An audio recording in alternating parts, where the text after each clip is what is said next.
જાનૈયા ભરેલી tractor trolley પલટી, 13ના કરુણ મોત, 40 લોકો ઘાયલ, જેસીબીની મદદથી મૃતદેહ બહાર કાઢ્યા. ડ્રાઈવર દારૂના નશામાં હતો. રાજગઢમાં જાનૈયાથી ભરેલી ટ્રેક્ટર ટ્રોલી પલટી જતા 13 લોકોના મોત થયા છે. આ અકસ્માતમાં 40 લોકો ઘાયલ થયા હતા, જેમને જિલ્લા હોસ્પિટલમાં લાવવામાં આવ્યા હતા. ગંભીર રીતે ઘાયલ લોકોને ભોપાલની હમીદિયા હોસ્પિટલમાં રિફર કરવામાં આવ્યા છે. અકસ્માતમાં મૃત્યુ પામેલા તમામ લોકો રાજસ્થાનના ઝાલાવાડ અને બારન જિલ્લાના રહેવાસી હતા.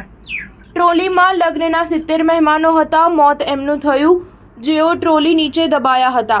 કલેક્ટરે આ વાતની પુષ્ટિ કરી છે. જાનમાં સામેલ એક મહિલાએ જણાવ્યું કે ટ્રેક્ટર ચાલક દારૂના નશામાં હતો. રાજગઢ જિલ્લા મુખ્યાલયથી 30 કિલોમીટર દૂર પીપલોડી પાસે રવિવારે રાત્રે લગભગ 9 વાગે આ અકસ્માત થયો હતો. જણાવવામાં આવી રહ્યું છે કે ઝાલાવાડ જિલ્લાના મોતીપુરાથી જાન એક ટ્રેક્ટર ટ્રોલીમાં રાજગઢના કુમાલપુર આવી રહી હતી.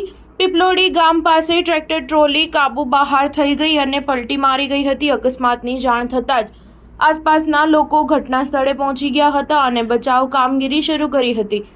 અહીં સૂચના પછી પોલીસ અને વહીવટી તંત્રના અધિકારીઓ પણ ઘટના સ્થળે પહોંચ્યા. એમ્બ્યુલન્સ પણ ઘટના સ્થળે પહોંચી હતી. અકસ્માત કેટલો ભયાનક હતો આ વાતનો અંદાજો એ વાત પરથી લગાવી શકાય છે કે ટ્રોલી સંપૂર્ણપણે ઊંધી થઈ ગઈ હતી. ઘણા લોકો ટ્રોલી નીચે દબાઈ ગયા હતા. ટ્રોલી નીચે દબાયેલા લોકોને જેસીબી વડે બહાર કાઢવામાં આવ્યા હતા. સ્ટાર ન્યૂઝ 7 હંમેશા સચ્ચાઈની સાથે.